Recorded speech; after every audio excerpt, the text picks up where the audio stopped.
Congress at all. I just said that we're being invaded, and I took the money out of the military. Much of the wall, I built over 500 miles of wall. Much of that wall was built through money that I put in. Yeah, look at his face, man. Like, he's losing a lot of volume. It's beginning to look like a concave face, you know? It's like it seems like the aging is really kicking in now. Into the military, we took it out because we couldn't get things from Congress in those days, and we took it out.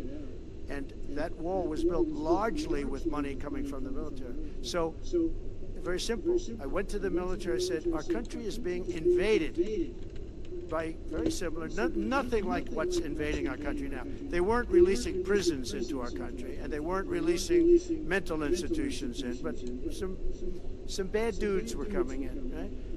And I said, our country is being invaded. And I took that money largely from the military. I was sued 9 times by the Democrats in Congress, and I won all those suits.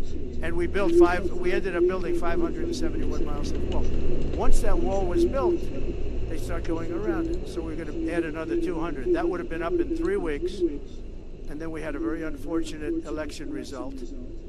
And they said, we don't want to put it up, we'll sell it. And they started selling it for 5 cents on the dollar. What is it? So we'll do this again. I just want to thank everybody very much. I'm just telling you, this will be the golden age of America. It's the golden age of America. We're going to have a great country again. We're a country right now under siege. We have so many different problems, and nobody respects us overseas, but now they do. Yeah, I give you like a face that he had before. So you can tell he has aged quite a bit. Not good. Italian prime minister, as you know, came here the other night. Just flew in and flew out. She wanted to see me, and great respect is being shown when I went to the cathedral in France. Great respect was shown by the prime minister, the president, by everybody. France was, and by the way, I have to say they did a great job in the cathedral. But great respect is being shown to our country again. And we have a great country, but we have to run it properly. It's going to be run properly. We want to get back those hostages for Israel and for us. You know, we do have people that are hostages being held. And I'll just say it again. If this deal's not done with the people representing our nation, by the time I get to office, all hell is going to be with you.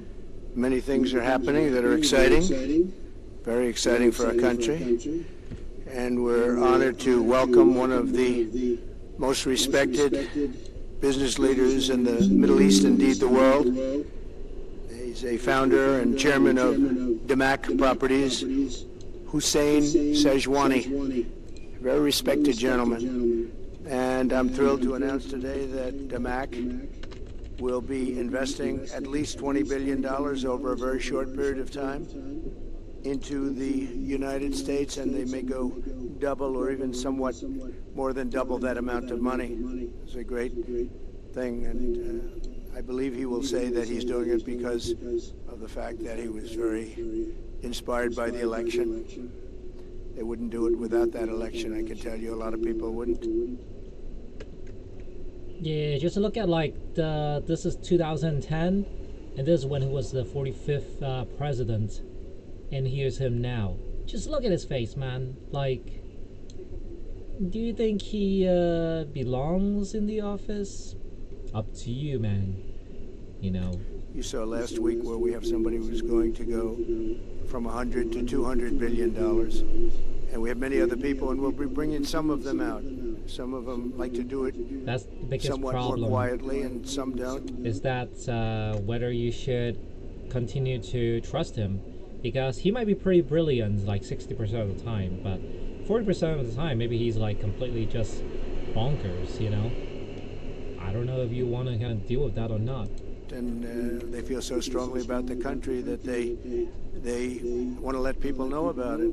But it's an honor to have such a great investor investing in our country. The investment will support massive new data centers across the Midwest, the Sunbelt area, and also to keep America on the cutting edge of technology and artificial intelligence. He's very big into the data centers, and that's going to be a very hot item in the coming years, as you know, with AI. In particular, the first phase of the project will be in Texas, Arizona, Oklahoma, Louisiana, Ohio, Illinois, Michigan, and Indiana.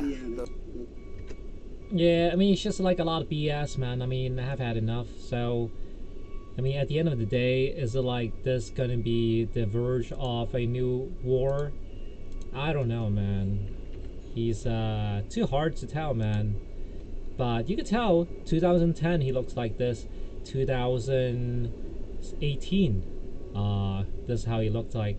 And now he looks like now. I mean, especially when you pause him, really look not like the best.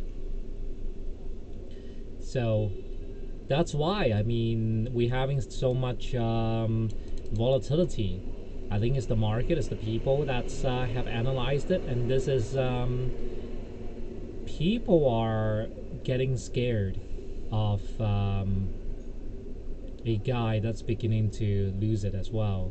Maybe he made fun of Biden before, but never know, man. You don't know when you actually just hit that age. And plus, you know, his diet has never been stellar anyway, so eventually things could drop off. I don't know. So that's all for today. It's not really anything all that interesting, but it's just the facial differences of Donald Trump and how he is like today, and whether you should trust him or not. You should continue to trust him or not. Thanks.